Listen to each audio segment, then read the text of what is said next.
Okay, so hello. Hi. To start off with, would you like to say your name and where you are? Michelle Billies. I'm in Brooklyn, New York. Okay, and you may know the first question is, who are you as a human being?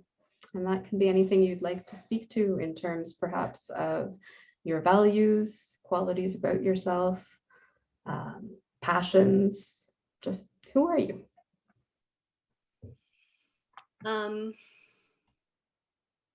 Well, I do feel like I could take 45 minutes to answer that question.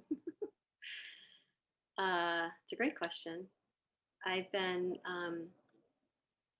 reading a lot about like mycelium and fungal networks and trees and counterbalancing that with this, it's called affect theory, which I don't know why I'm talking about theory within less than 1 minute of starting, but the point being that, you know, that the idea that we're all like always vibrating, that we're all just a bunch of molecules and that we're all connected. And so lately I've been thinking about that for myself a little bit too. Like I'm here now, right? And with the James Webb, I think that's what it's called, the James Webb telescope, like seeing these incredible distances, mind blowing, like I can't even contemplate the largeness of it. And the speck of dust, less than speck of dustness of me. So just having all these different kind of scales of thinking about myself as a person, as an entity, I guess. So I'm a bunch of molecules that are stuck together in a particular way. I am Gestalt therapist. I love Gestalt. It's a method I really believe in. I'm a parent. I guess I'm talking about my roles. I love being a parent. It is a really hard role to take on. To try Yes. to do it in as good a way as possible. It is humbling to see how much I am not able to be the parent I want to be, and yet beautiful, beautiful things happen every day.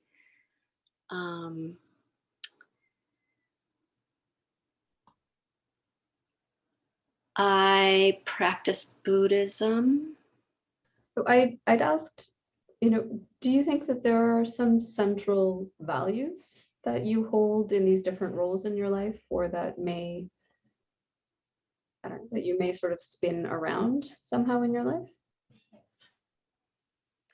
Yeah, I feel like my values like are very, they're very core to who I am, and they also really guide how I am in the world a lot of the time. So, but putting words to them, they're so like, there's paragraphs with all of them, but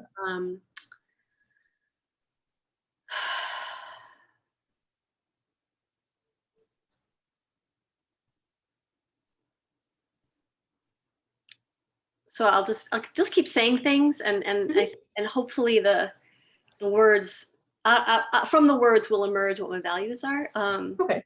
I'm just noticing that I'm working on being centered. I'm quite nervous. I don't love being interviewed. At the same time that I enjoy talking about myself and being listened to, that feels very, very nice. But like the putting myself on display part, I kind of like, oh, it's challenging to relax and just imagine that I'm actually going to change the view even, because it's easier for me to think of you listening to me.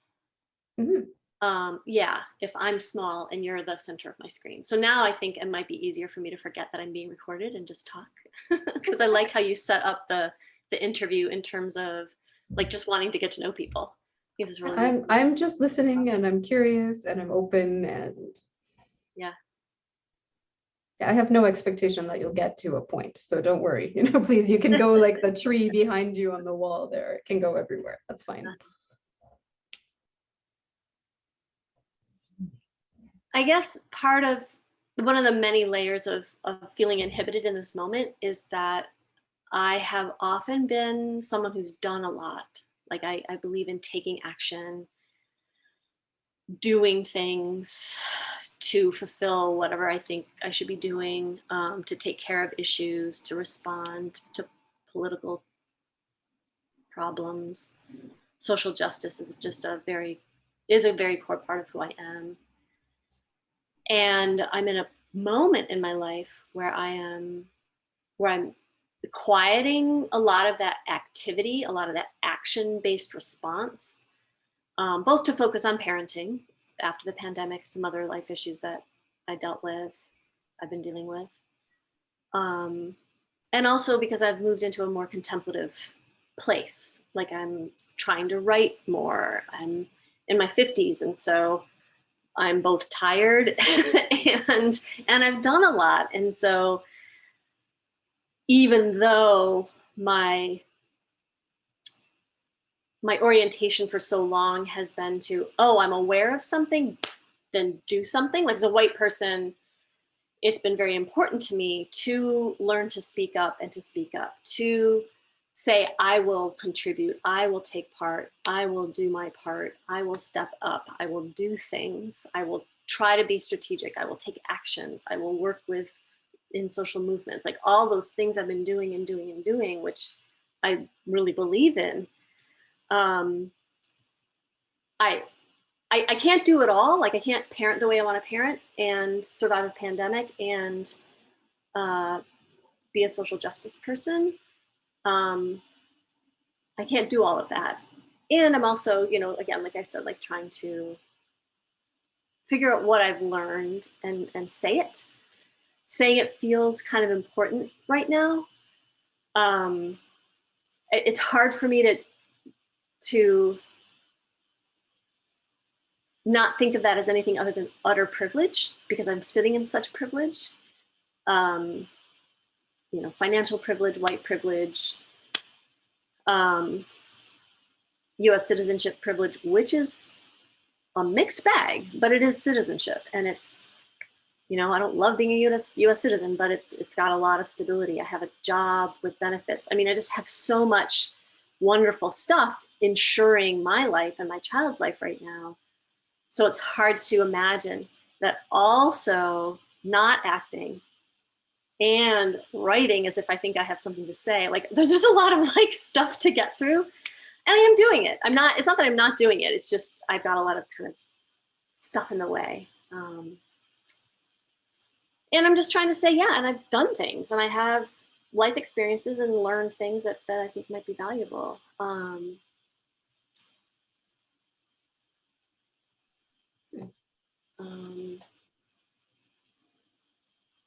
Love's important to me. I've said, everything I've done has come from a deep, deep sense of love. Um,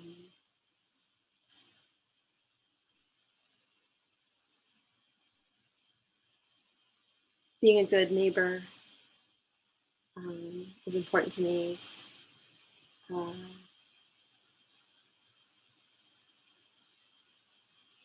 I love, what are the values? I'm thinking of things I love. I value, like all the enrichment I get to experience, like learning and cultural stuff. I just got to watch Serena Williams, compete in probably her last tournament, but win her match and see her commemorated and having been at the US Open before. And like, I love history. Like I like participating in my life in a historic, like having my sense of history. Mm-hmm. So watching her grow up, becoming, there's something about history. So I've lived in my building since 2001, so over 20 years. It's called rent stabilization. It's a rent stabilized building, which is a form of rent control. Mm-hmm. And it's a way to keep somewhat affordable apartments for the middle class in New York City. And I'm so lucky to have gotten here, so it makes a lot of sense to stay. I live a half a block from Prospect Park, which is a park that's about half the size of Central Park in Brooklyn, New York. We live near the zoo. my neighborhood is also very, very important to me. I'm so grateful that I've gotten to live here, and that I never knew that I grew up in houses, so I hadn't lived in buildings until I lived in New York. But I've learned that my building is kind of like a neighborhood, a vertical neighborhood. So to like watch kids grow up, watch families grow, you know, all kinds of passings and changes, but like all that everyday stuff is really important to me. To get to run into people on the street, to get to take a walk because we happen to run into each other at the park, all that stuff is just so great. I just love that stuff. So you mentioned the words social justice, and I am curious what specifically that means to you.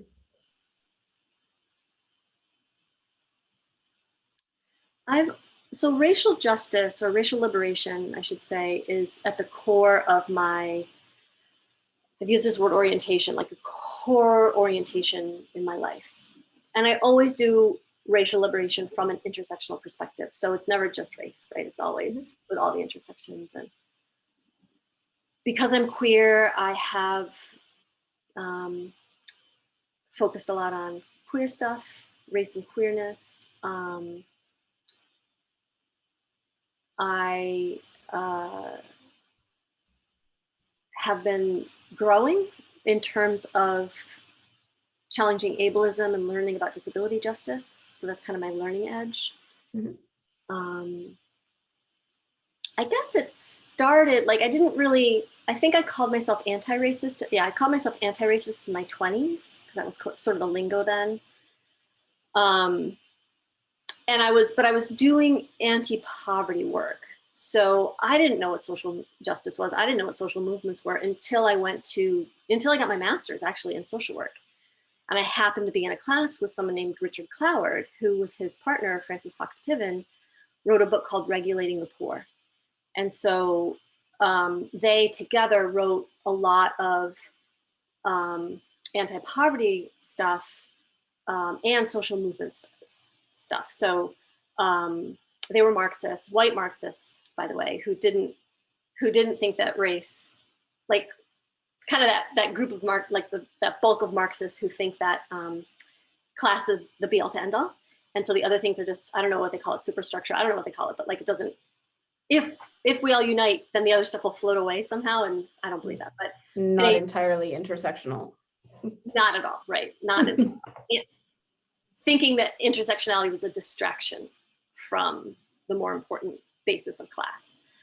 So I wouldn't have been able to say any of this back then. But when I was 25, you know, I took his class and I learned about social movements, and you know, all these political light bulbs went off. Like that was my kind of, what do we call, like my political awakening, so to speak. Mm-hmm. But at the same time that I was taking his class, I was already, you know, concerned about racism. I hated it. I had a lot of kind of liberal stereotypical views of racism, what that meant, and didn't understand myself as a white person really yet. That happened a few years later when I was working at the city agency and taking advantage of being a city worker. And me and my friend would literally talk all morning long. Sorry, independent budget office. It was productive. It was a productive set of conversations. Productive in a different way, yes. So my colleague, this amazing woman of color, handed me an article. So this is in the late 90s from a this, I don't know what you would call it. I guess it's a journal, but it was like it was a very small kind of pamphlet type journal called Poverty and Race. And it was called What is White? The article was What is White? And it was by a white woman trying to write about what it meant to be white. And that was kind of my insight moment into my whiteness. And I was like, I just went home and I was like journaling. And I started writing poetry, and I started going to like these different meetings. One was called Race Trader. Mab Segrest, who's a white anti-racist activist, wrote a book called Diary of a Race Trader. So in the US, if you are white and you ally yourself, so it was definitely, so like if you, kind of the typical situation was if you married a Black person, if you married outside of your race, quote unquote, you were a race traitor. But that applied to activists, it applied to all kinds of, any mixing.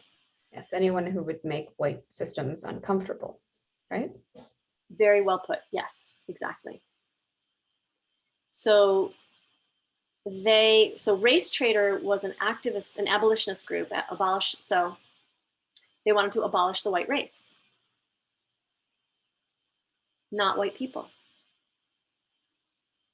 Their motto was treason to whiteness is loyalty to humanity. And that became just a gong in my head that's rung ever since, because it's just so true. It's so helpful. It's like so pithy and simple and impossible and possible, right? So I learned there how to actually do activism. We made a pamphlet called Murder by the Police, and we did all this research with newspapers. There was no internet. You went to the library and looked at microfilm, like we gathered all this data. Yeah, I'm old enough to not be shocked by that. Don't worry. And the work that we put in, like it was very hands-on, and I didn't know any of this. It was such a learning curve for me in terms of, what it takes to document a problem. And we were looking at the role of the Policemen's Benevolent Association, the PBA, which is the police officers union. So we're looking at the role of the union in protecting police officers when they would commit police brutality. So we were documenting that. And then we were creating, we were planning protests. We planned a protest. I guess this might have been, no, this wasn't the first time I planned a protest, because I was trying to save the welfare law in 1996. So this was like in 1998. But I helped plan a protest against the shooting of Amadou Diallo, who in my lifetime was, there's just too many names of people who've been murdered by the police. But that was, at least for my journey, like an important moment of resisting police brutality in this public way, and really learning about how social movements work, what actually happens in them. And the other important counterpoint in that moment is that I had a partner who I met at that race trader meeting. I was kind of newly out and newish out, and she's white, and we fell in love. We became partners, and we, together with some other white women at the time, mostly lesbians actually, and at that time I identified as a dyke and as a lesbian. We had what I now call a consciousness raising group. We didn't name it that way. We just kind of said we need to get together and learn about this stuff with each other. Like women of color were saying, educate yourselves, So we're like the whole go over there and do your work kind of thing. Do your work. Mm-hmm. So we'd read together. We'd talk about the terrible stuff we would do, our thinking, and it was very transformative to have that space, especially next to the frontline activism work and the really deep activism work and the thinking work of the race trader group, and this group of white women who, we stayed together for a couple of years, and then it stopped, which I could go into, but I won't. Which was a good thing for me. Like I didn't want to become friends exactly. Even though we were friendly, I wanted to change myself. I wanted to do something, and so so that time. And I also started my Gestalt training at that very same time, 1998. So it was a very, very pivotal time in my life. And a lot of the social justice work I've done since then, again, always has its roots in racial justice and racial liberation, but then has had these kind of other dimensions. It's always multiple dimensions that I'm kind of encountering in these various ways. Like I've done some participatory action research as a graduate student, as an academic, which is where you do research with a community. We've done a couple of videos where I'm finalizing a video with some tenants from Brooklyn who fought back against their landlord after a fire. So that's coming out soon. Tenants of color from, who speak English, Spanish, and Haitian Creole, Mhm. and somehow stuck together for 3 years, even though they didn't speak each other's languages, but Mhm. fought back together. Um, anyway, so Hmm. some of those. So you've mentioned some specific events that you know, like the race trader group, the particular protest. Does anything else or any one of those come to mind as a significant, transformative, sort of pivotal moment for you in terms of really who you are and how you are? Is there a situation, a circumstance, or an event that you would like to speak a little bit more specifically to about how it may have changed or affected you?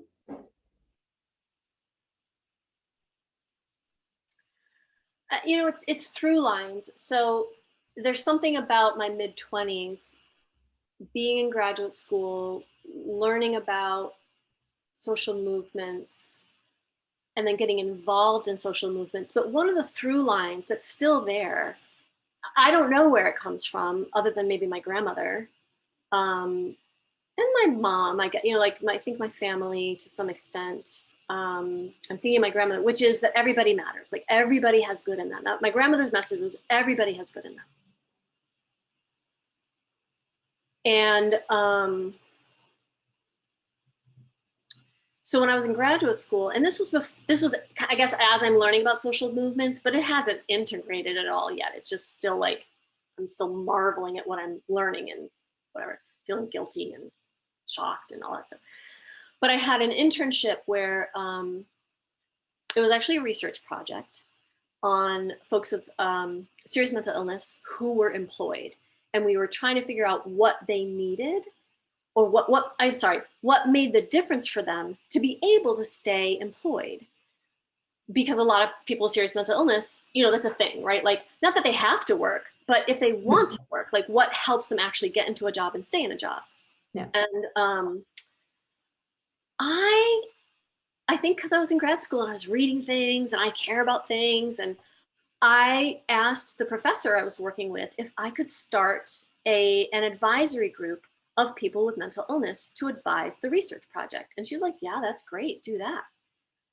So there was something in me that recognized, and I'm not going to take credit for it, it's at least my grandmother and whatever other influences I was reading and hearing about in social work school. But something in me said, I want to hear this voice. I think this voice is important to contribute to this project. So I don't think I've put words to it this way before, but or tried to in this way, but there's like things that link together. So like so then I'm learning about welfare. I'm the myths are being dispelled, and I'm learning what welfare actually does and how it functions in a capitalist system, and the importance of supporting poor people because capitalism is throwing them out, so they'll work for nothing. And it was at the time that President Clinton, well, the welfare reform was going through. They were trying to get rid of the entitlement to welfare, which meant that if you're poor enough, you got funds. They were trying to take that entitlement, they call it in policy language, away. And so I joined the fight. I was like, oh, well, here I am learning about this stuff. I care about this. Poor people need money. The government's really rich. Capitalists should be paying for this shit. Sorry, this stuff. And Yeah, I may have missed that American policy moment of brilliance, but I'm like, yeah, why should poverty not be a basic qualification for welfare? I'm sorry, I'm missing the logic on that. oh, because they're lazy. Oh, okay, yeah, sorry, obviously. Right. That's messed up. Okay. Messed up. Um, so yeah, so the idea is that it's just a demonizing of poor people, right? Not that it's capitalism. It's it's just where you're going to place the blame. You're going to blame the poor people so that you don't have to pay them any more than you want to, or have to. And we were organizing protests, but I learned about these organizing groups called welfare warriors, and oh my gosh, there's so many things. So I'm starting to go to, so I'm a student and then I graduate 95, 96. And I go to these organizing meetings, so like organize the protest, organize the press conference, organize the like lobbying day. And most of the leaders, I shouldn't even use quote marks with my fingers. Like the leaders of these organizations are almost all white. And they're leading large numbers of women of color who are actually the people who are on welfare. And that just seems wrong. And then it comes time to actually go to the protests.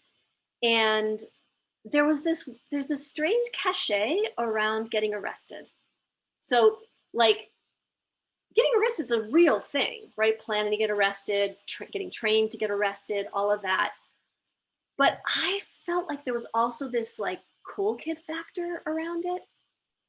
And I chose to do childcare so that more women of color, the people on welfare, whether women of color or not, but like the people on welfare could attend the protest like that. Mhm. So I'm not sure what that is. I don't know why that kind of through line of like, well, I guess there's another one, which is, well, anyway. So I'll just say there's something about my experiences that I've been looking for how to support the people with like less voice, who are denigrated more, who face more stigma, and who are being left out of even the social justice movements that are about their issues, That are right? supposed to be representing them. Mhm. Yeah, yeah. So then, of course, I find out that there's tons and tons and tons of organizations that actually are led by people who are facing the issues. Mhm. And that's what the welfare warriors were about too, were like women on welfare doing the organizing and the lobbying and speaking up and all of that. So. Mhm. So I'm noticing a theme which even just within the Humans Project, I've also been trying to balance as a white person. Um, I hear you saying, I see a system, I understand it, and then sort of stepping back and holding space and encouraging others to come forward and centering voices other than those of people who may look like us. Is that a theme for you, or am I Yeah, projecting on that one? yeah, it's like how do I be in the movement, right? How do I, conscious of my social location, Mhm. and so I distinguish between personal identity, social group identity, and social location. So Mhm. like personal identity is me. Social identity, group identity is I share identities with other people. There's lots of ideas, like lots of practices around belonging and exclusion. Those boundaries are always negotiated either voluntarily or involuntarily, but social location is the one you can't do anything about. It's Mhm. the system that is creating my experience Mhm. in the world. Um, so I can't do anything about my social location. I can work with others to try to change the system that's producing these locations, Right. but I can't do anything on my own. So when I think about how do I be accountable for my social location and still fight for justice, right? I have oftentimes thought, I mean, even support itself sounds like helping, sounds like altruism. It's not I mean, it is, right? It is supporting others. But I try to do that from a place of valuing other, like, first of all, who's my voice? Like, I haven't even experienced this thing. Like, I don't face racism. Mhm. Who am I to speak up? I know what right privilege is. I can talk about that.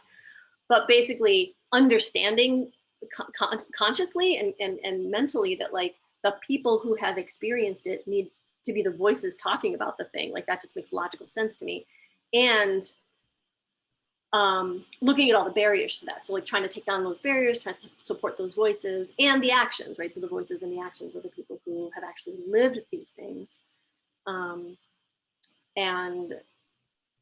so to try to find my way there, like try to figure out how to be me with Mhm. myself and like my needs for affirmation and control and all the good things I need as a human being, but supporting movements that are led by the people who are experiencing the issues.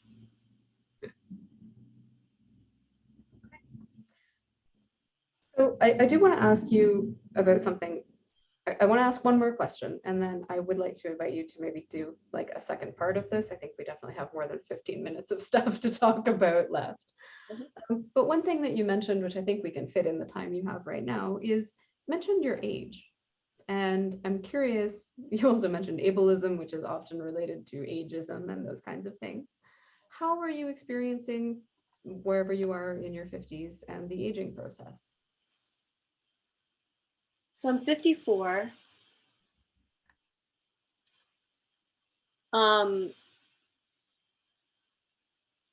A friend from high school and I just chatted after many years of not having talked. We stay in some kind of Facebook touch, but we actually literally talked. And like leading up to talking, because we were referencing high school, I was like, man, I wish I still had my high school skin. I'm like, I shouldn't care. I actually really like aging on so many levels. But man, the body stuff is just unfortunate. So my body, I think my body is the biggest part, and the skin is just obviously surface. It's a bummer, but it's surface. But like the aches and pains, like I was talking to yet another person in their 50s, and like I don't just have one problem on my legs right now. I've got four, like 2 knees, a muscle pull on one side, and like, and that to me feels like my 50s. I had a really serious illness a few years ago, so that also took my body in a certain direction. So that those health issues plus being in my 50s is again, like my body is just feeling it. So I'm tired. I don't like it. I'm not used to being tired. I don't like being tired. I like having energy, and I have no control over it. The truth of my body is I'm tired. And so I'm just trying to listen when I can. And I never used to be a napper, and now sometimes I take naps. It's just a bummer. It's a bummer to say it out loud. It's a bummer to know that people are going to hear this. I don't know why, but it just is. I think there's a real challenging invisibility that happens. A friend of mine has talked about it for a long time. She's maybe 15 years older than me, and she's been talking about, she's a lesbian, and she talks about how invisible she became as she started aging, like just like crowds of people just not even seeing her. And it's not, I don't quite feel that, but there's something shifting about how I'm perceived. And so I like to live into the wisdom side, right? Like I have something to say. And I can feel quite grounded in that, like, right? Like I don't know everything at all. Like I can be very humble with it, but I also can feel like, yeah, I don't mind speaking up in this case because like I've been around the block. But it takes, well, for example, I have an 8-year-old, and I get called her grandma all the time. And that's partly because I could be her grandmother, literally. But it's also because of how I appear. And the minute, like, it's just like, then I get treated a particular way, which in some ways is nice because I kind of like invisibility because then you can do what you want. But it's a different kind of bummer too. Like,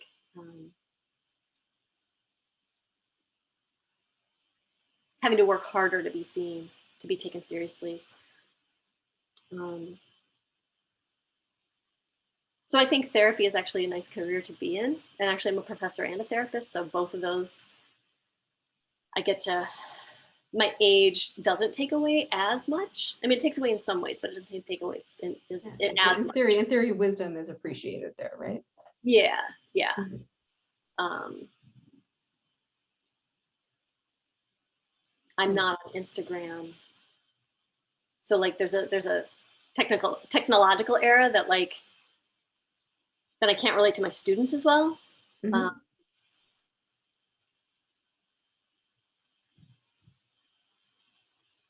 I mean, I appreciate aging all the more, right? And I appreciate what you see. So the counterpoint to not being seen is what I do see and who I can see and how I understand people. And that feels awesome. I love, like, I feel like 40 was by far the best kept secret. 30 was a decent secret. Like 30 didn't matter. 40 was a great secret. I'm like 40 was freaking great because I still had most of my body stuff. Like I still have so much health. 50s is another great secret, right? Because like I don't care as much about what people think, and so it just doesn't. It's hard to date, but Something about having developed criteria maybe gets yeah. in the way. Yeah. Well, yeah, oh, yeah. That's a very apt way of putting it. Hmm. And what about sort of the decades to come in that process? I mean, having experienced illness, do you have any thoughts sort of on mortality, end of life process?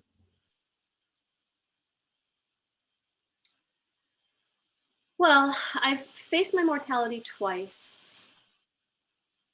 And so the idea of decades isn't exactly what occurs to me. It's a little more theoretical.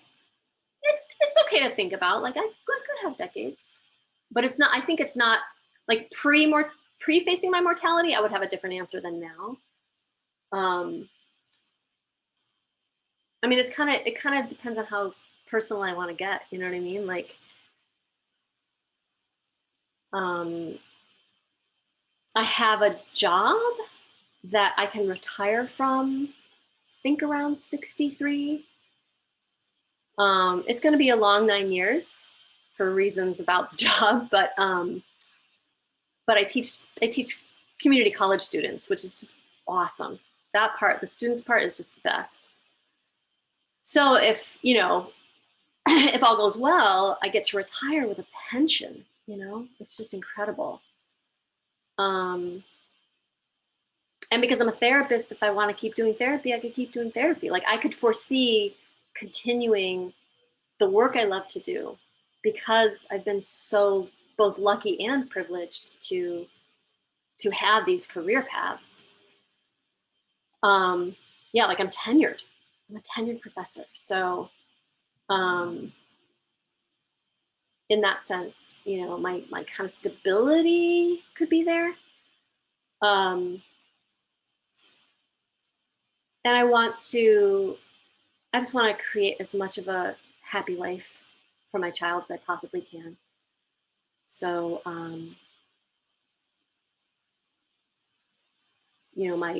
I started thinking a little bit about legacy, sort of. I think like when I've talked earlier about being contemplative and maybe wanting to write some things down and say some things, like there is some legacy that I could leave, maybe that I want to leave. Like I want to maybe be proactive around that, but my child's well-being and happiness is like the be all to end all, really.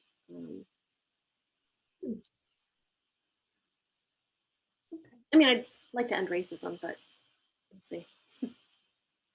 Okay. Make a few dents, like significant dents, hopefully. Yeah.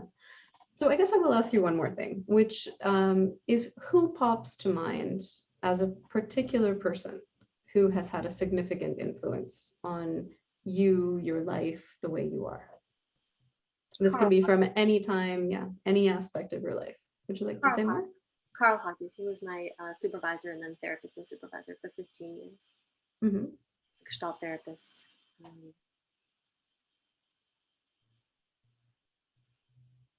I'm so grateful to him for, I mean, there's other people too, but I left supervision and then therapy every time for 15 years with something more, with insight, with breath, with metaphors. He was really big on using metaphors, which was awesome. He would say, "Do you have a metaphor for that?" And I would. And then we would explore the metaphor. And like I did that for years with him. And he was always interested. And he would always have ways to kind of think about that metaphor, like through literature or philosophy. I mean, he wasn't always philosophizing at me. He would just like drop stuff in. He would just sort of be like, "Oh, that reminds me of this."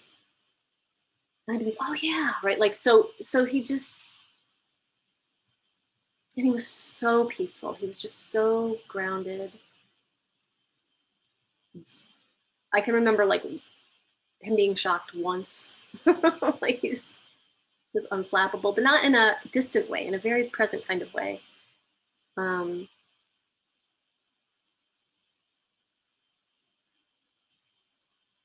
As a Black man, he put up with he put up with a lot of those years of growth, and I'm always growing. I'm never going to be done growing as a white person and learning and challenging myself. But like, oh my God, I don't even know what he heard. But he not only like accepted me, but he could be on my journey in a very special way. Like he could be so close as I was figuring this stuff out. And it's not exactly that he gave me advice. He didn't even talk that much about being Black, or, I mean, he said he identified as a Black man like that.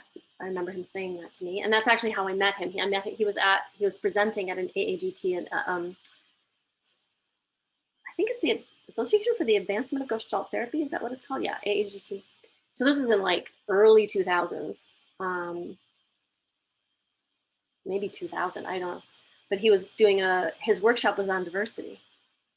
And I was like beelining. I didn't know who he was. And there were maybe 4 of us in the group. And I was like smitten, not in an in love kind of way, but like just like so, I was just like, it was just so wonderful that this person was doing this work, and I liked it. I mean, not liked it, like I just wanted to be around him more. So I like said, could I get some supervision from you?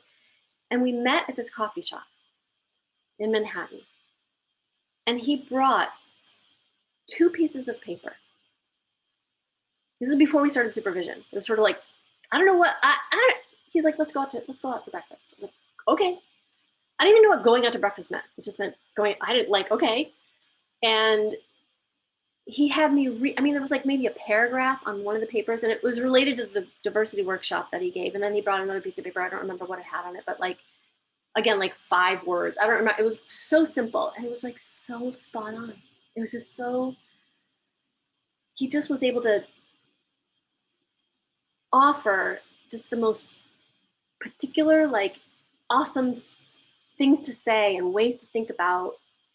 He was talking a lot about the field back then. I think it might have been about the field. It might have been about field.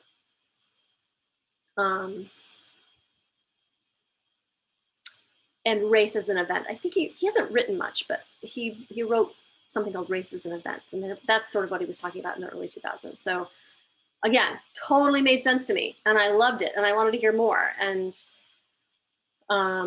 yeah, so I was just very, very, very grateful to have him as my supervisor and therapist. Thank you for speaking to him. I had not heard enough about him. I know of his existence. If you're out there, Carl, I'm still trying to find him.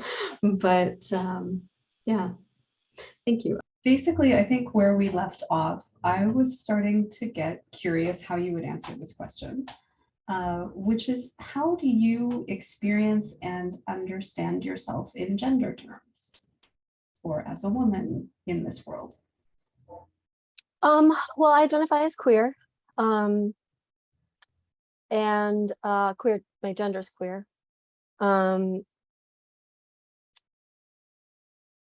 And I started identifying as androgynous in college. So in my late college, like late college, starting to leave college, I started to identify as androgynous, sort of, but like I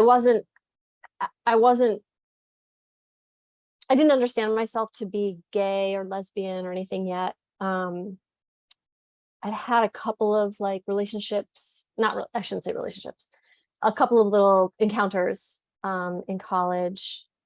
But it wasn't like part of my identity exactly. But I just actually, through feminism, I just started really embracing freedom from all the gender norms that I had grown up with as a girl, right? So dresses and shaving and makeup and all that stuff. I had never been super heavy into that stuff, but like makeup and stuff like that. But at some point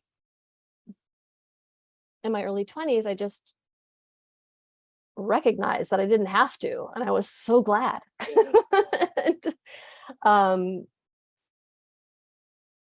And then I fell in love with, I'm not sure how they would identify now, but at that time, a woman. I'm at a job that I had in my late 20s, or I guess around 27, and came flying out of the closet. I just was like so happy. I was in New York City. I feel like my whole life was kind of set up for me to be able to come out relatively smoothly.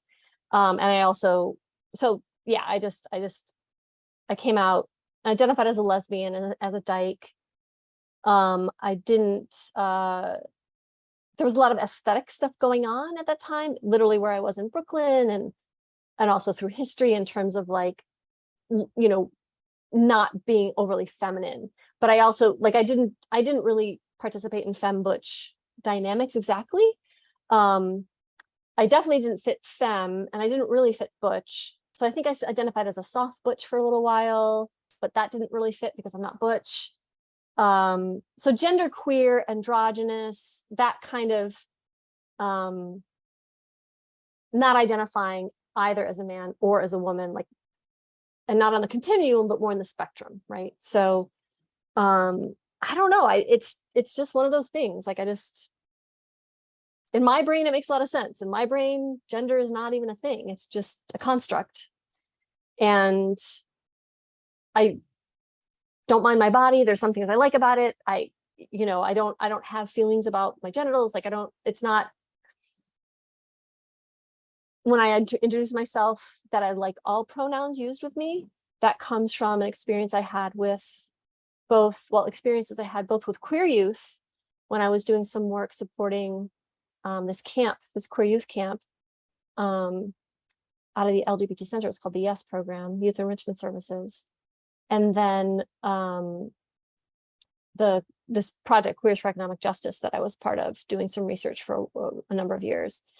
And in both spaces, these things were just constantly being talked about. What's your identity? How do you identify? And there was just such a beautiful sense of freedom. Like, there was nobody expected anything of you. You could just literally be who you are. You didn't have to come to a set conclusion and stay there.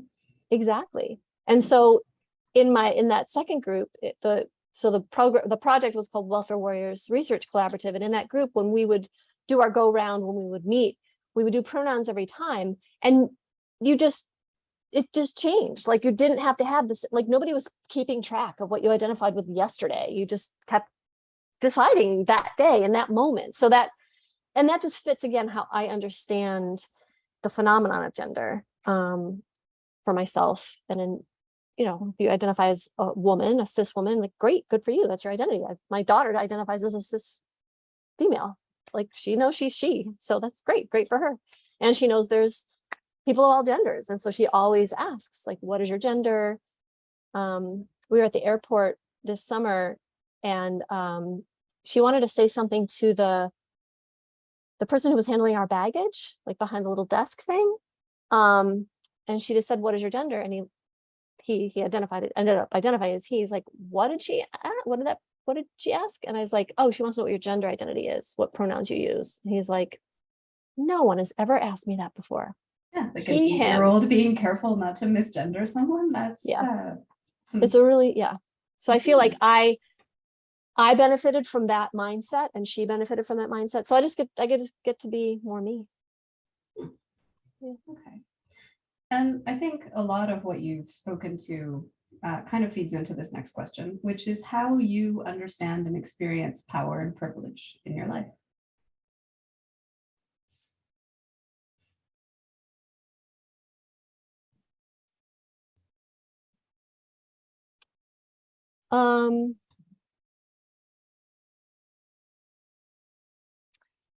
The frameworks I use to understand power come from a lot of anti-racism work, a lot of transnational feminist work. And I say that to give credit to the people before me who have done tremendous work. So I learned a lot about Marxism. So I'm definitely part Marxist in the sense of that's a framework that helps me understand capitalism, understand how it works. Not exactly what it takes to change it. So Cedric Robinson wrote a book called Black Marxism. And so Marxism from a racialized perspective, like racial capitalism is basically how I understand how our political economy is organized, and that's always, again, through an intersectional perspective. So it's not that either race or economics or capitalism are the basis of everything. They just have a huge influence on how things are structured. And then other cultural forms are also exploited to oppress people. So, gender, ability, religion, all the constructs that we use to understand our experience as people are then also exploited by being turned into dichotomies of good and bad. So that form of power that exploits human cultural forms to turn them into hierarchies and then create a better than and a less than, it's like foundational in how I think. So I was very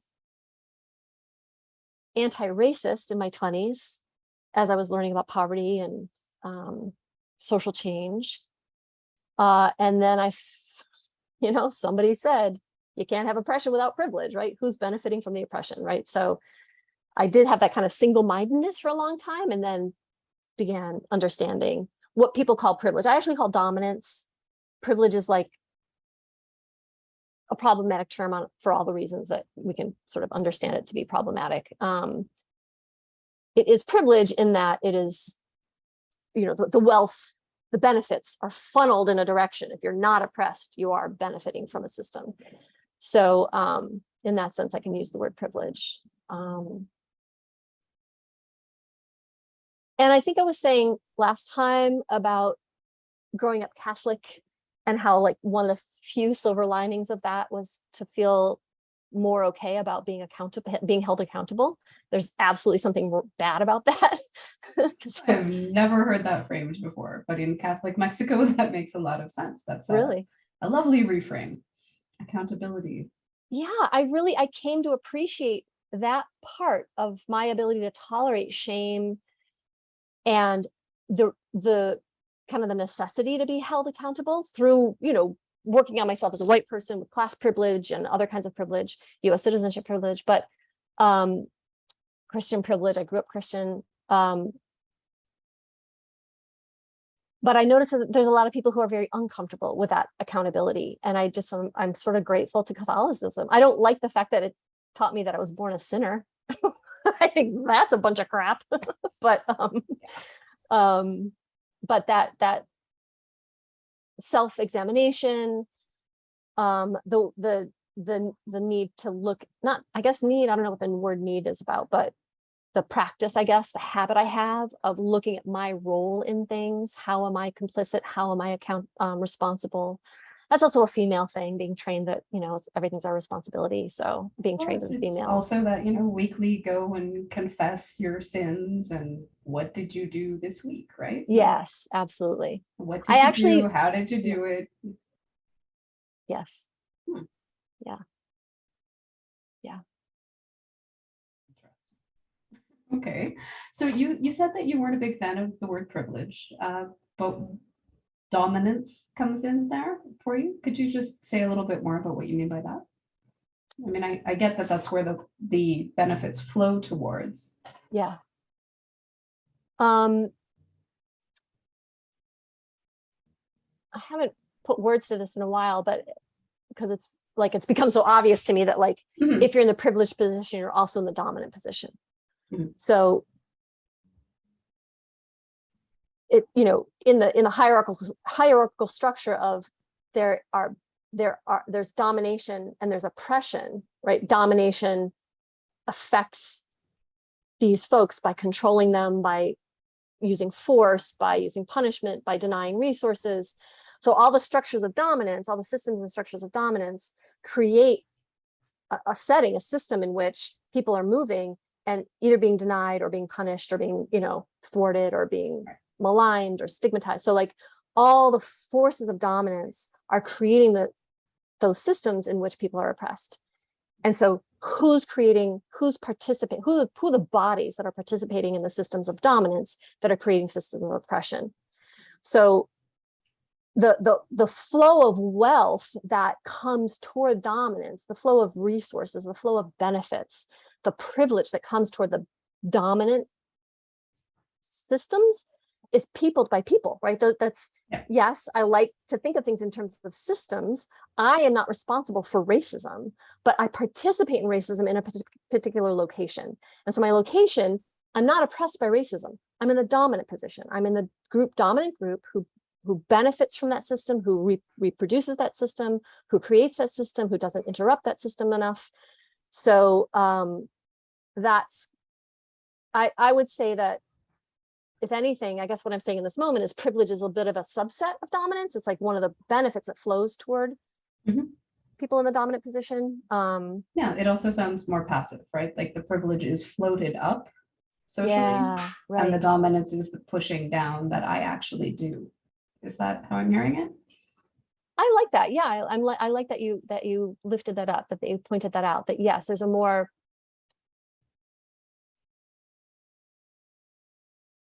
I mean, I think that the phrase being in the dominant position is also kind of pacifying it, right? Yeah, Like, I what am am I? dominating. Right. I do that. I do that, right? And I'm actually really, I'm glad that we're talking about this, because I'm actually comfortable saying I dominate. Mhm. It's problematic to say that because I don't believe in the dominance that I'm perpetuating. You know what I mean? Like, I've been trained into it. Mhm. I've been funneled into it. I've been, doors have opened in particular ways for me to be in that position. So, and I constantly, like, that's the unfortunate part of social dominance, is that you're trained into these ways of speaking, these ways of behaving, these ways of thinking, these alignments that you're kind of constantly being brought into. So, or I'm being constantly brought into. But yes, I dominate. By virtue of being white, class privilege, US privilege, all that stuff, I dominate. Yeah, I hear myself speaking about how I feel entitled to take up space and the way that I take up space. I don't think I'd ever languaged it as how I dominate. So I'm enjoying that little reflection there. Yeah. Enjoying in a very uncomfortable way. Not, yeah. Thank you Right. for that word there. Yeah. So I am also curious how you directly came in contact with the Gestalt part of this conversation. Where did you run into it? Was it through Carl? How did that happen? Or just where did Gestalt come into your life? I had my first real therapist. I had one session with somebody in college, and then when I left college, I was working full time as a volunteer in Worcester, Massachusetts, and lived with nuns. There were 4 nuns and a dog and me in a house. So it's kind of like a Peace Corps situation, but domestic, and like in the US. So there's networks of these groups that like host full-time volunteers. And I was like encountering all this emotional stuff because of the work we were doing. And my supervisor at the time referred me to somebody, and I went into therapy for the first time in a real way. And she suggested that I put little Michelle in the chair. And I knew exactly what she was talking about. And there was I can still picture little Michelle like in my mind at that day. And then I learned what that was about. And she wasn't actually trained as a Gestalt therapist. She was a more generalist therapist, but she used Gestalt techniques, including empty chair. So I was like, wow, this is awesome. This really works for me. And that relationship ended after like a year and a half. I moved or something. And I was at a bit of a crossroads in my mid-20s about what I was going to do next. And I was just sitting on the stoop with a friend of mine. I was like, I kind of always want to be a therapist, but I'm in New York City. There's so many therapists. And she said, there's not that many good therapists. I was like, I'm going to be a good therapist. So it was sort of like a moment of calling, I felt called. And still wasn't sure what I was going to do, but then I went camping with my then girlfriend. And at the fire we built that Friday, I was like, I'm going to be a therapist. Oh, I know what happened. So in between the conversation on the stoop was my political awakening in social work school. It's like, well, I can't be a therapist now. The world's too effed up. I gotta be an activist. And so I did do that for a while. And I did that for, many years, well past becoming a therapist. But I also had this kind of work life issue. Like, how do I do this? What do I want to do with my work life? And so went camping, at the fire said, I am going to become a therapist. And the next morning I woke up and I said, I'm going to be a Gestalt therapist. And we came back from camping in August. I called the 2 centers that were training in New York City. They were starting that September. I started that September and never looked back. And it was just right for me. Okay, so how was it right for you? What did you end up finding in there that made sense or that spoke to you?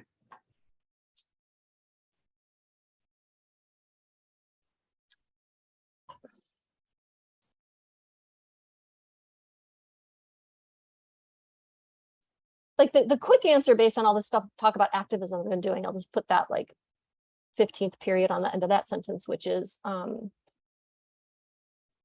think it's in PhD. I think it's in Gestalt therapy in excitement in the human, personality, is that it? Excitement and growth in the human personality. Anyway, there was a sentence that said, Gestalt therapy is not about making people fit for society. It's about making, how did it go? Not making people fit for society. Not about making society fit for human, but it's basically about human freedom, right? Like it wasn't about that. I can't remember what the positive part was. There's a positive part, but I can't remember in this moment what the rest of that sentence is. And so I was like, yes, like I just had all this political awakening. I was in the right place because they weren't going to expect me to like try to help people feel good about being girls and, not even that, that's too simplified, but like it was a place of freedom. Mhm. And so all that kind of, I don't know what it's like where you got trained, but like in New York City, there was kind of like this rebellious feeling, like that's kind of like we're a little bit of rebels. We're helping people like encounter their true selves and like express themselves. And so I think it was that feeling of freedom, not exactly liberation from racism, but like the human feeling of expressing truth. And I just understood creative ways of expressing that feeling, right? All the training we did around, where do you feel that in your body? Can you show that with your hands? Can you experiment in this, that, and this, that way? It was fun. It made a lot of sense to me emotionally. Malou Caring was doing a lot of body work. There was a lot of beautiful creativity at that time. I'm sure there still is. I haven't been associated with my center directly very much in the last number of years, but so I haven't seen other people work as much in the last like decade or so. But it was a place where a lot of trainees, a lot of Gestaltists could come together and explore what expression does to help one heal. So the paradoxical theory of change, of just being with the experience, actually changes something, like being with your actual lived experience rather than putting all the stuff on top of it, all the fixed gestalts. Mhm. And then, there was a second piece to that. Now I've lost it.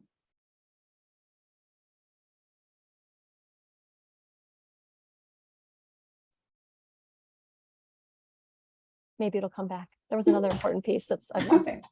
Yeah. So, okay. Yeah, I'm kind of like, all right.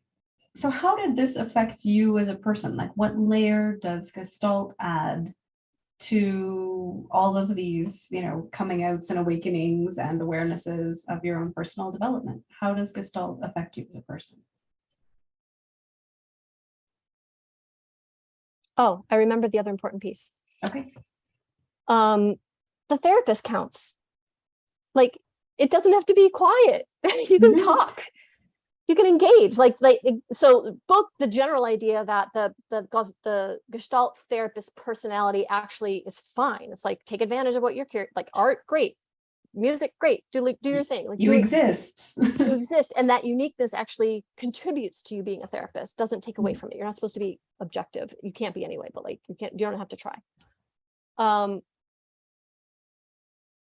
So I get, and there's another piece I've lost again already. So there's something beautifully freeing about that. And I do believe in boundaries. Like I don't just talk at my clients, but the idea that, this is the piece. So the way I understand it, the way I kind of practice is that I'm just another person who's encountering you in this way, creating a safe enough emergency.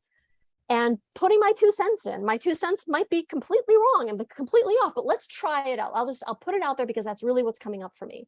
And that method of the freedom to just say, oh, I'm feeling something in my belly. Is something coming up for you? Like that is just, that's welcome. It's acceptable. It's accepted. It's actually a creative use of like yourself. So that creativity that you get to use yourself and what's coming up for you was just kind of thrilling, and has sustained me as a therapist for a very long time. And if anything, I've gone deeper into it. Like I used to be very still and quite quiet and being extremely close to the chest in terms of self-disclosure, like really rarely saying anything and keeping the focus really, really, really on the client. And I've loosened up on that in the last number of years.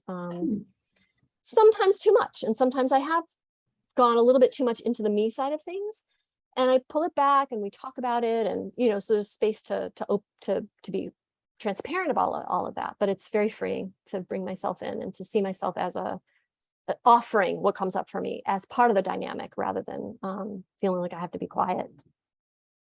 I'm just hearing the phrase, authentic presence in my head as you're speaking. And I think it does go both ways. Being that model of how to actually show up as yourself with someone lets them show up as themselves, even if they're not you. They don't have to be. I love that. Yeah, I hadn't thought of the role modeling piece before, but yeah, absolutely.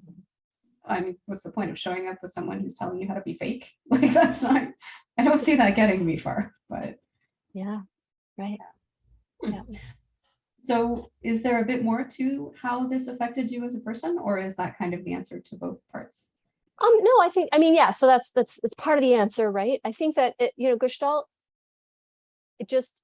as a method, as an approach, as an understanding of how to be in the world, how I can be in the world, has been so fruitful. It's just been such a wonderful guide, compass, map, evolving map, like field theory, like the theories inside of it, the way psychoanalysis was transformed and translated, lots of room for growth. So as a method of understanding how life works, how I work, it just really fits. So like everything from, I was talking about with Carl with metaphors, right? So when I either personally on myself, like think about, oh, what's my metaphor for what I'm experiencing? That's helpful. I do it all the time with my clients. Like, oh, do you have a metaphor for that? And again, like fruitful. I, for years, have journaled in a Gestalt kind of empty chair kind of way, where I just, or like a script. So like, this part of me says this part of me says that, this part of me says this part of me says that. Oh, there's a third part of me that says that, right? So like journaling it out, like just thinking about the different voices as being legitimate, like not just legitimate, like parts of me that are trying to work something out. And when I went to grad school, Bakhtin is, I don't remember Bakhtin's first name, but like I'm not going to get this right, but like something about like multiple actors, right? Like that. It's totally falling apart. But Bakhtin also had that idea of like multiple people that were made up of multiple people. It's sort of an integration of multiplicity. It's not that there is a single stationary unit of you, right? Exactly. And yet, if those parts talk, right, the Gestalt piece of that is if they talk with each other, you might come to a new solution. You might develop, your metaphor might transform from a wall to a bridge, right? So like figuring out through that uniquely Gestalt angle, at least as far as I was trained, that I'm not just multiple for a random reason. Those different parts of me are coming up for a reason, and that each of those parts have something to offer to me solving whatever the issue is, or emerging through whatever the murkiness is. So I really appreciated the method for my own way of understanding myself. So you appreciate that method. And I'm also curious sort of what I wouldn't say method. What is the essence of what you actually do now? Or I guess you could say as a general theme, like what is the essence of the way that you work, or the themes in either the areas, the populations? Like, what is your work?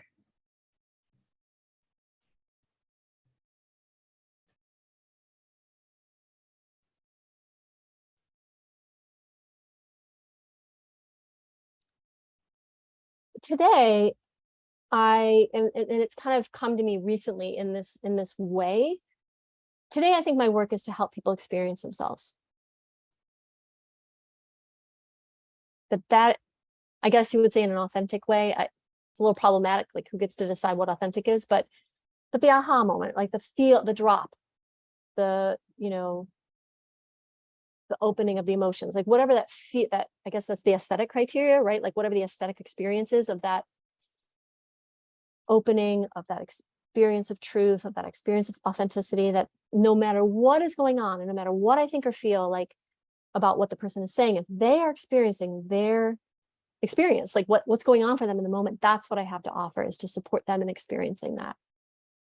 And then the backdrop for me is very much about thinking about power and oppression, and privilege, I guess. These are clumsy words in this moment, because I wouldn't say that like that's the only thing I'm bringing. It's not at all the only thing I'm bringing. There's a whole bunch of stuff about relationships and family and his family history and trauma history in there.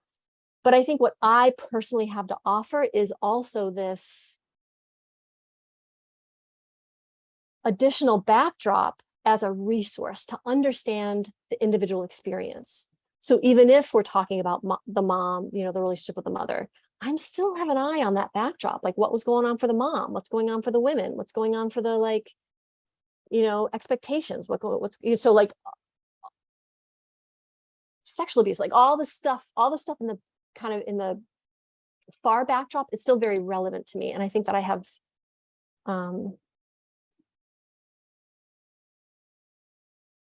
because I have that, I'm able to help people experience themselves in a multidimensional way that includes that. So they don't have to hide that. They don't have to remain ignorant to that. They don't have to keep that at bay. We don't keep that outside of the therapy room. We bring it into the therapy room, or I offer it. And sometimes people just bring it in, but then there's a place to put it, because I'm like, oh yeah, I'm a goalie. Like I get that. Like, let's talk about that. Let's unpack that. If you're receptive to it, that makes a very big difference, rather than being dismissive. Or bringing it back to the family, like all that stuff that. Yeah, I liked what you said about the multidimensionality. Like, as I've been listening to you speak, I just keep hearing this phrase, sort of like deep pattern recognition. Oh yeah. You're like, it's on this layer and it's on that layer, and oh look, it's replicated over here, and noticing that. Yeah. Not reducing it to a single like flat level of something. So we can put the patriarchy in the chair. We can put the Catholic Church in the chair. We can put the mom in the chair. We can put the, you know, whatever. So like all the levels can be represented. Yeah, and it's all there. Yeah. It's just sort of maintaining that depth awareness is how I'm hearing it. Yeah. Interesting. So with all of this, do you feel like you're part of a Gestalt community? Does that mean anything to you? Is that sort of one of those groups that you would identify with, or what's your relationship with the Gestalt community? You have such good questions. I'm going to plug my phone, my computer in, because it's dying. Sure.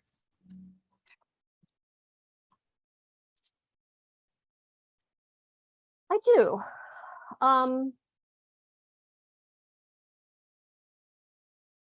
I'm definitely part of the Gestalt Center for Psychotherapy and Training of New York City.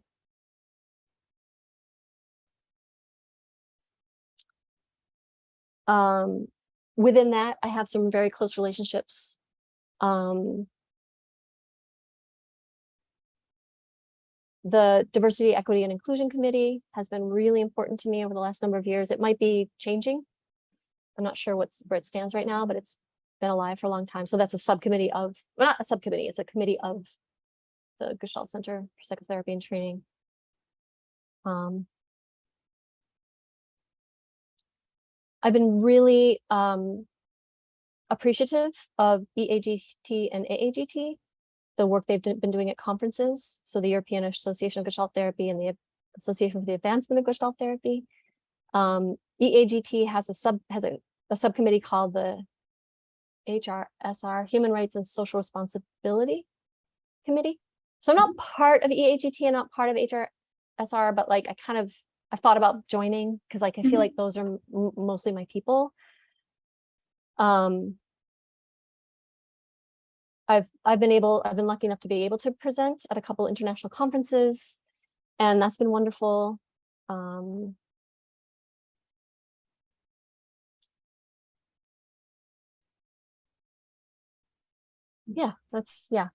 I do feel like I'm part of Gestalt worlds communities. Okay, and what challenges have you faced, would you say, sort of in the Gestalt context?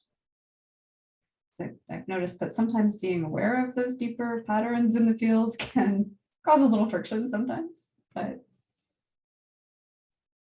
Well, I would say a lot friction. I feel like, I entered my Gestalt training as I was like jumping very deep into my anti-racism work and felt like Gestalt actually was not itself in opposition to that. Like I felt like this training actually, to me, it was very obvious how Gestalt therapy could support anti-oppression work.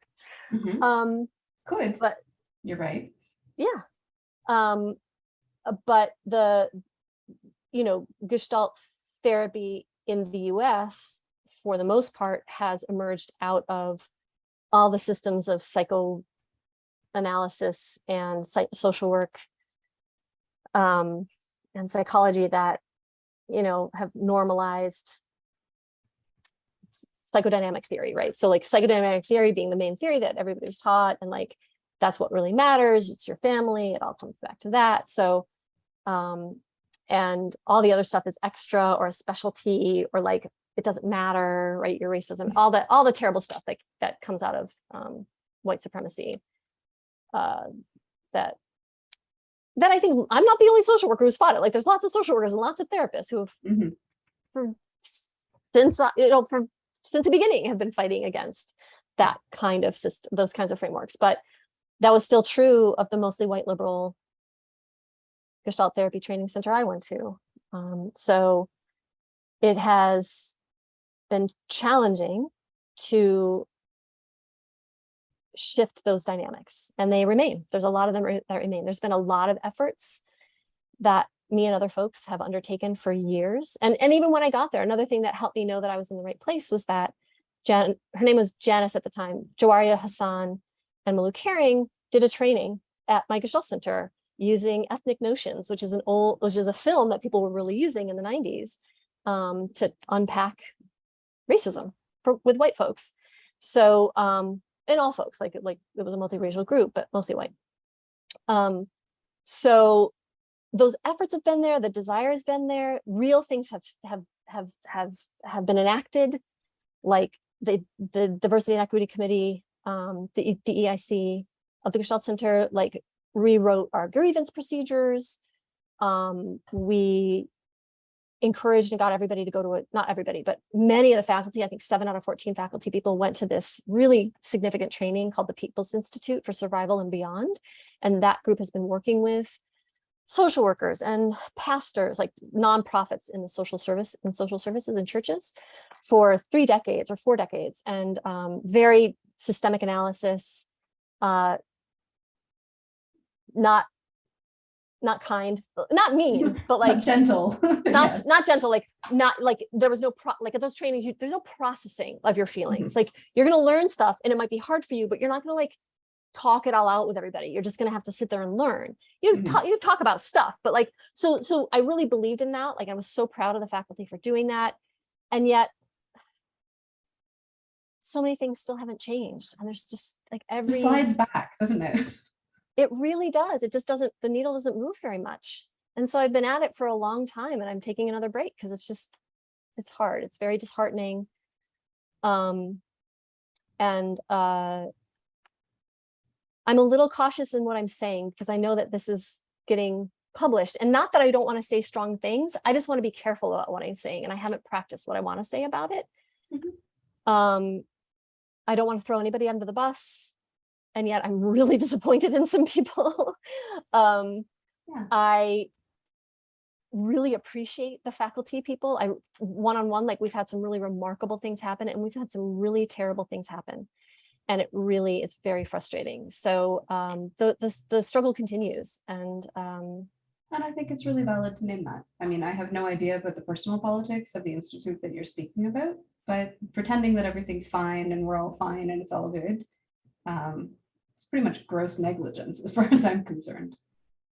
I agree. It's not okay. And if everyone agrees that it's okay, it's alarmingly not okay. Yes. Yes.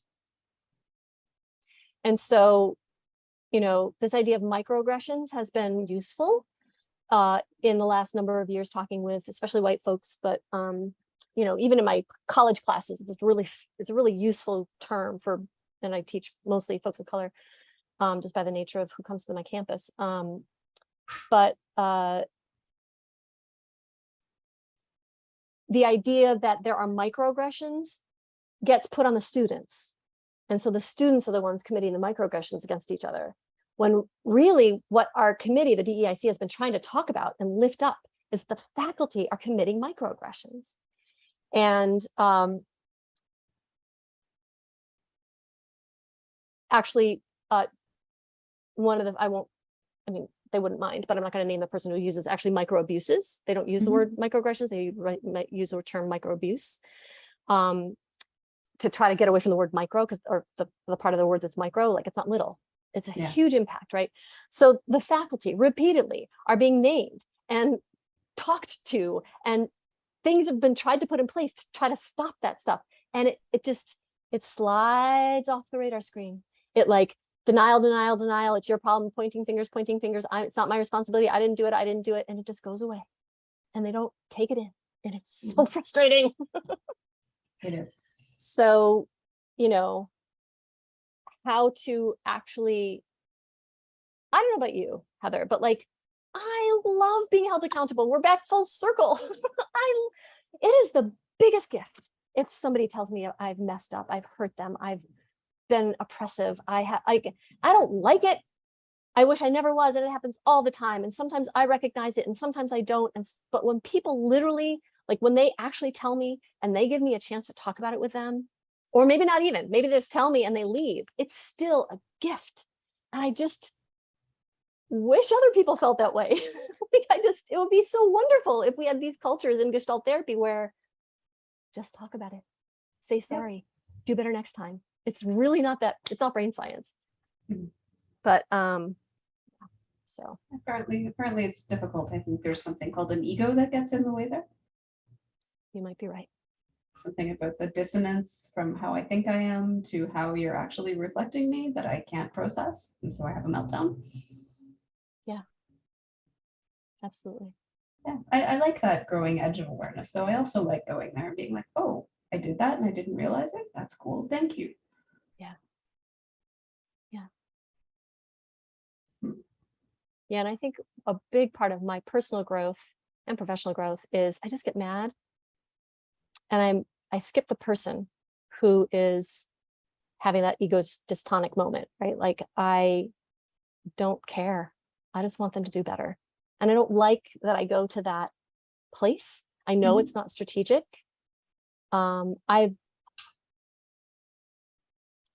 It's a growth edge. I'm not only there all the time. I actually can empathize and like do better sometimes, but that by default is just getting mad.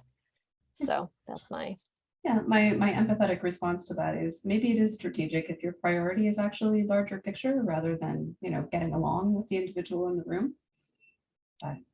Right. Yes. They may catch up with you a few steps down the road, but they won't if you stop to make them comfortable.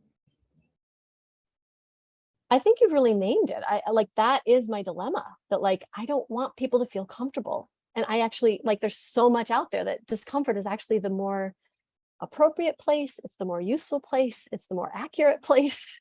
It's the more dynamic place. There's stuff happening. It's not boring. I think my, undiagnosed ADHD is like, oh, what's going on over there?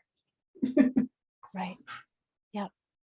Yeah. It's very fruitful. And again, we're back to Gestalt, right? Like discomfort. It's the name of the game. Safe emergency. Yeah, Pull something's out of the, popping up. Who cares what it Yeah. is? It's a figure. Look, let's deal with it. yeah. And so what does come up for you, challenges, not necessarily aside, but included, I would say. What has been a particular moment that has really stayed with you, probably in a Gestalt context? Just something that you've been like, I will remember this, 20, 30 years down the road, or that marked some kind of a shift for you. Well, can I back up just a little bit to say that I have wanted to be part of the decolonization project. I can't remember what you're calling it. And I was really excited when it came out. I've been really excited to hear the open methods that you have, the open conference, like just bring you. We just Do called it something. open Gestalt. Open Gestalt, right. Mhm. But with a decolonizing framework, right? Like it's open, but it's not just anything. that you It's like, open, but not to that. Yeah. yeah. So I've been sad that I haven't been able to participate, mostly because of parenting, or other life responsibilities. But I just really want to do a thumbs up to that. And in terms of like feeling like a community, even though I haven't participated, I feel like I can be more myself as a Gestaltist, knowing that open Gestalt is even there. Like that makes my world feel more, I don't know, real, resourceful, like that's the direction I'd like to be heading in. So I don't even know exactly what you do, but what I read. We from don't the either. That's okay. newsletters- But it works. It just gives that we can actually talk about all of this, and these things are welcome here. And just even taking that automatic pushback that comes from a lot of the structured, traditional, pedagogical, hierarchical. It's just that, okay, we're just who we are, talking about what is, and as it comes up, that's okay. And these other systems, that we're noticing them. It's great. Great. Thank you. Yeah. Well, and I should say less alone, right? Like I don't feel as alone. I'm not alone. I know I'm not alone. And I always repeat all the people that came before me whenever I do talks, and I think about all the colleagues I have, but it can still be lonely when the stuff keeps happening. So I'm just gonna, let me think. What's a moment? So many moments.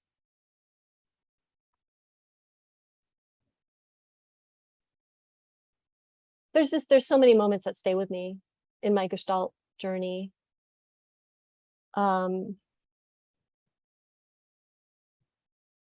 remember when I was on, for training, we do these retreats.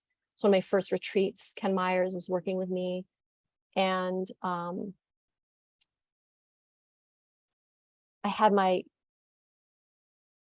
was talking about my dad and something about my dad in the jar. And I don't know if Ken said, put your dad in the jar, or if I said my dad's in a jar, but like, I just remember my dad being in the jar.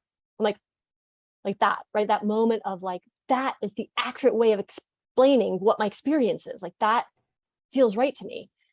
And it was extremely emotional. Like I'm excited about it in this moment, or like, compelled by it in this moment. In the moment, it was devastating, but it was also so truthful, like devastating in the way of like, oh yes, I got empathy, I got affirmation, I got a visual, I got like, there was so much in that moment.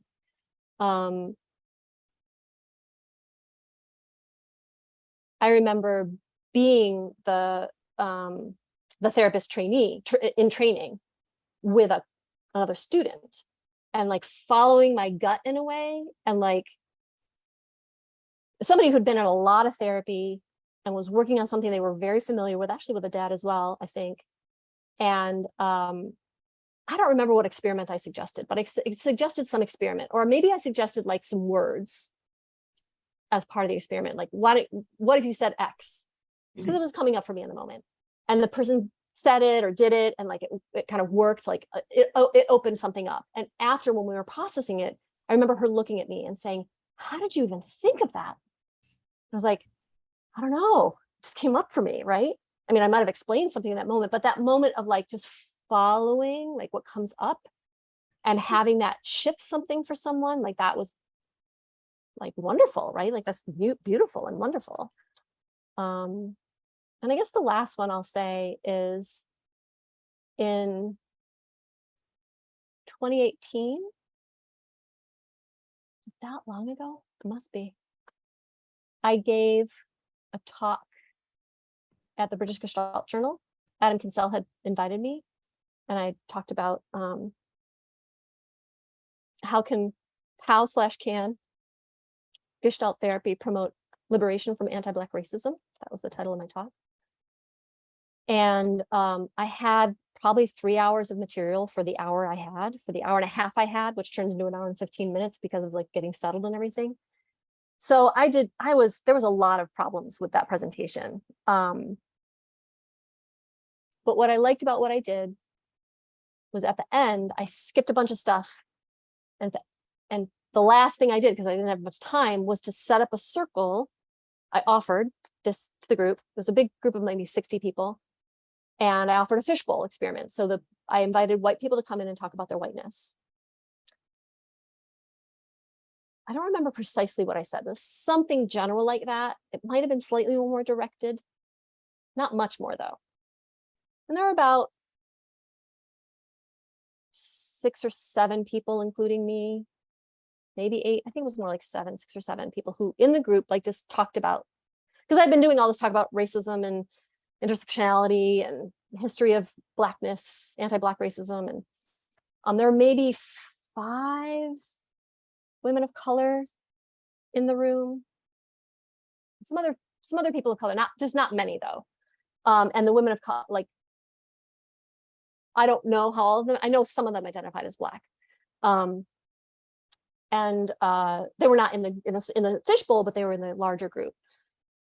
And as the people I was in the fishbowl with them, and as they were talking, they would say things and I would push the envelope and I would ask them a question that was not as easy, or I would say, something about, I don't remember exactly what I said.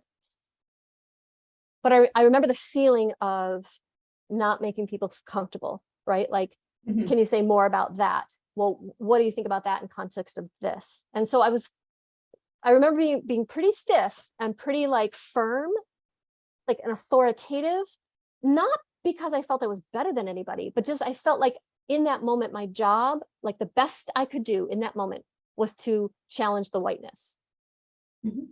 But that doesn't happen very often. And they had volunteered. So we did that. And there was a ton of backlash.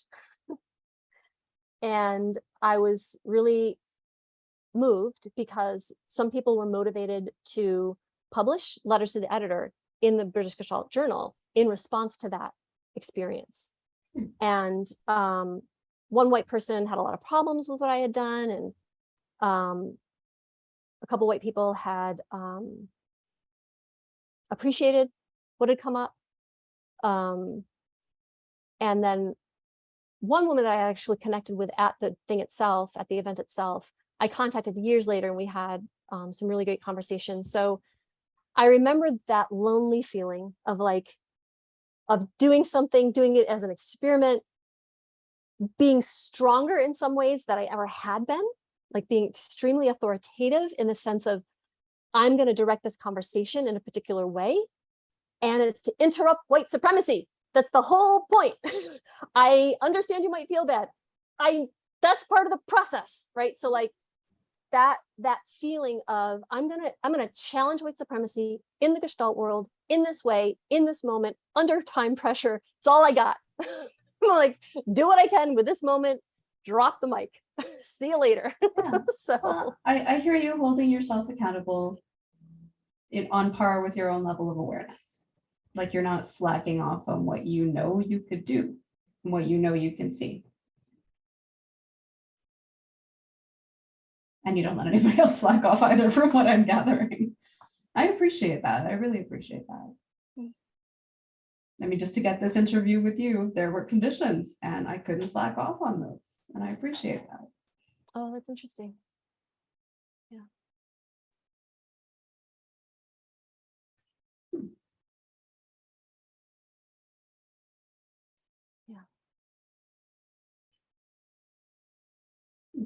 Yeah, I had asked you to interview other people of color in Gestalt. Well, first, I think I asked for 3, or Yeah. I don't know if you suggested 3. I don't know.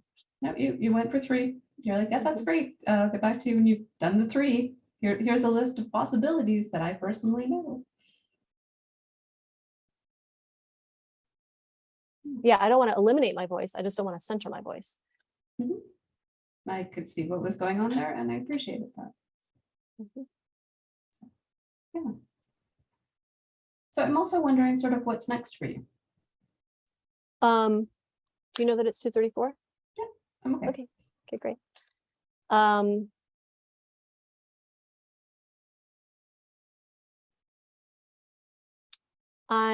working on an article about anti-oppression in Gestalt therapy practice. So writing my model down. I had a friend of mine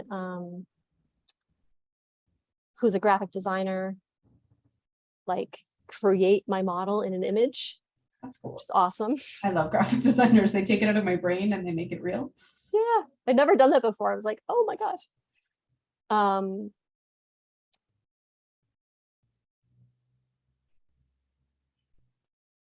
I'm writing, yeah, I'm trying to, I think I had talked before about being more contemplative, so I'm doing some writing. Mhm. Like writing up this work I've done with tenants, writing up some of my curriculum, my approach to multicultural counseling at the community college level, trying to heal from the pandemic and from health issues, trying to be a better parent. Mhm.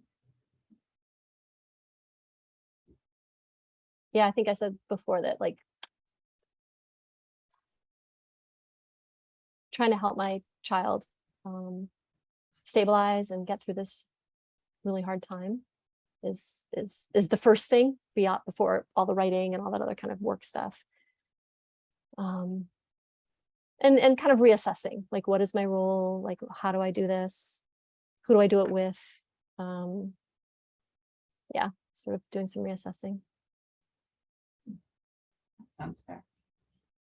So I guess the last thing that I would ask is, how has Gestalt influenced your parenting? Wow, interesting.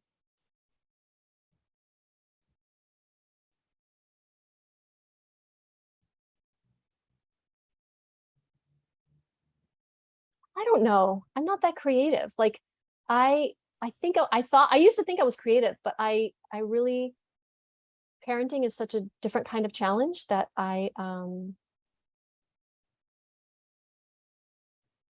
mean, for all the reasons, Gestalt plus, right? Feminism, queerness, anti-racism. I support my child as she is, as a human being on the planet. Respect for her, but I'm not sure that that's Gestalt exactly. Humanistic, right? It's humanistic. Oh, I know. Back to, like, what's next is, like, challenging the human. and not just for the trees. I mean, for the trees, but, like, not just for the trees, like challenging the understanding of what human is, who gets to be human, who's dehumanized.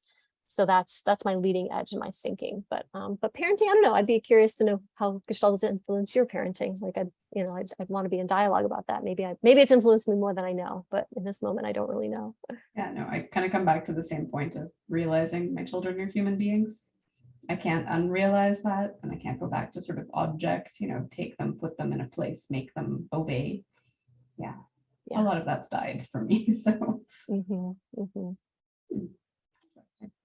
All right. Well, shall we leave this here then? It's really been a pleasure to speak with you, and I appreciate it. And I do look forward to running into you in more spaces and doing different things.